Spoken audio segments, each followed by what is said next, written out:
Stratégie derrière la relation, le couple de Justin Bieber et Hailey Bieber. Moi, j'ai toujours dit c'était un couple qui a surtout été mis en place un peu comme Kylie et Timothée pour diverses raisons que j'ai citées dans mes autres vidéos, santé mentale de Justin, il faut pas qu'il perde sa carrière, etc. Donc il faut lui donner The Girl Next Door pour qu'il ait une vie beaucoup plus équilibrée parce qu'il doit toujours rester bankable. Il faut pas oublier que Justin Bieber, c'est pas simplement le mignon petit garçon qu'on adore, c'est aussi un produit.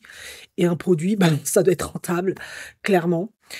Mais ça, c'est mon avis, hein. Après, certains sont parfaitement droits de croire en une belle histoire d'amour, il n'y a pas de souci, il peut y avoir les deux, mais j'en doute un peu. Et pour cause, ces derniers temps, on entend beaucoup des rumeurs de divorce, divorce à plus de 200 millions de dollars, et on les voit beaucoup se tirer à quatre épingles sur les réseaux sociaux, puis se rabibocher et faire front envers et contre tous. Et ça peut laisser les gens très perplexes, parce qu'ils se demandent, mais qu'est-ce qui se passe?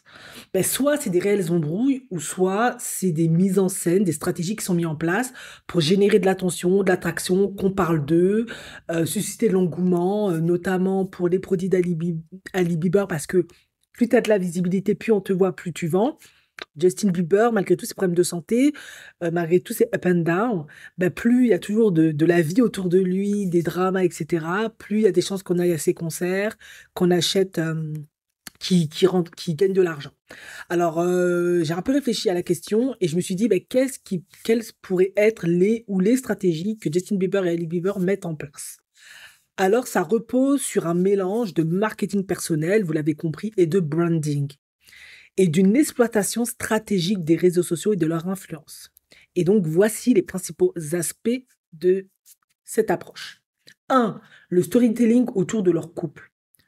Alors, premier point, authenticité apparente. Justin et Hailey se présentent comme un couple authentique, montrant les hauts et les bas de leur relation. Cela humanise leur image et crée un lien émotionnel avec leurs fans. Religion et valeurs familiales. Et mettent en avant des valeurs comme la foi et l'engagement, ce qui attire une audience plus conservatrice ou spirituelle. Autre point, événements médiatiques. Ils se servent de moments marquants, mariage, anniversaire, pour renforcer leur image publique. Ouais, à chaque fois, on a droit à ça. Deuxième stratégie, l'utilisation des réseaux sociaux.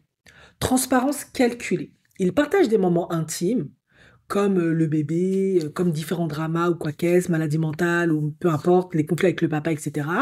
Mais toujours maîtrisés pour garder une proximité avec leurs fans. En effet, dès l'instant où on commence à parler de divorce, Justin monte au créneau pour démentir, Ali monte au créneau pour démentir, et on les voit de nouveau bras ballants faire quelque chose. Autre point, influence et collaboration. Ali, en tant qu'icône de mode maintenant et ambassadrice de marque, comme Saint-Laurent, Tiffany Co et elle-même à sa propre marque Rod, utilise Instagram pour mettre en avant ses partenariats. Justin, quant à lui, reste actif pour promouvoir ses projets musicaux ou des causes sociales. Autre point, tendance no filter. Ali joue parfois sur un look naturel pour être accessible, qui est parfaitement en lien avec sa marque Rod, tout en restant chic. Tandis que Justin, lui, il oscille entre simplicité et extravagance. Troisième point, diversification de leur présence médiatique. Troisième stratégie éventuelle. Justin, de la musique au business. Il ne se limite pas à la musique. Avec des projets comme sa marque de vêtements Drew House et ses investissements dans des startups, il s'impose comme un entrepreneur. Ali, de mannequin à influenceuse lifestyle, ou plutôt je dirais de fille nobody, personne ne te connaît, no name, à mannequin à influenceuse lifestyle. Et entrepreneuse aussi, Ali est devenue une figure de la beauté et du bien-être avec le lancement de sa marque de soins pour la peau Rod. Elle se positionne comme une experte en clean beauty. Quatrième stratégie. Monétisation de leur image. Bien évidemment, c'est une affaire d'argent, on ne va pas faire semblant ici. Marque personnelle. Justin et Hailey utilisent leur propre marque, Joe House et Rode, pour maximiser leur capital financier, plutôt que de se contenter de partenariats avec d'autres entreprises. Stratégie d'exclusivité. Leurs produits sont souvent lancés en quantité limitée pour créer un effet de rareté et de désir. Publicité croisée. Ils s'appuient mutuellement pour promouvoir leurs projets. Par exemple, Hailey porte souvent Drew House dans des campagnes publicitaires et Justin parle de Rod sur ses réseaux. Cinquième stratégie éventuelle. Gestion de leur image dans les médias. Récupération après les scandales. Justin et Ali ont appris à gérer les controverses en se concentrant sur la positivité et en partageant leur parcours de croissance personnelle. Apparition stratégique. Ils choisissent soigneusement les interviews, émissions et événements pour maximiser l'impact médiatique. Sixième stratégie. Communauté fidèle et engagement des fans, bien sûr. Interactivité. Ils interagissent directement avec leurs fans via des commentaires ou des messages sur les réseaux.